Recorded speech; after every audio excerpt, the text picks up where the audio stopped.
शहरातील रस्त्यांची भीषण दुरावस्था, खड्ड्यांमुळे वाढणारे अपघात, धुळीमुळे होणारे आजार आणि कररूपी पैशांचा अपव्यय या मुद्द्यांवर हिंदू जनसंघर्ष समितीने आज महापालिका आयुक्तांना निवेदन दिलं. समितीने मागील 3 वर्षात केलेल्या रस्ते कामांची यादी, वर्क ऑर्डरच्या प्रती, ठेकेदारांची माहिती, निधीचे स्रोत, निरीक्षण अहवाल व थकीत रस्ते कामांची अद्ययावत यादी 7 ते 15 दिवसात उपलब्ध करून द्यावी अशी ठाम मागणी केली आहे.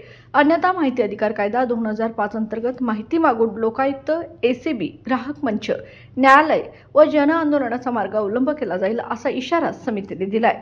निवेदनावर अभिजित विलास पाटील, आनंदराव पांडुरंग पवळ, सुनील सामंत, कविराज कबुरे, राजेंद्र तोरसकर, संभाजी थोरवत, महेश पवार, सुरेश जाधव व श्रीकांत पाटील यांची उपस्थिती होती.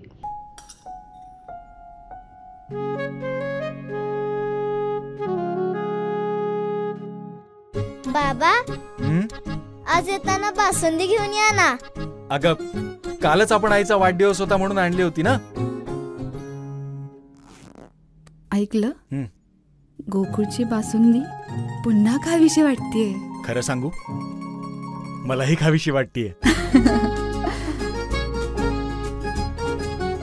पुन्हा पुन्हा खावीशी वाटणारी गोकुळ बासुंदी.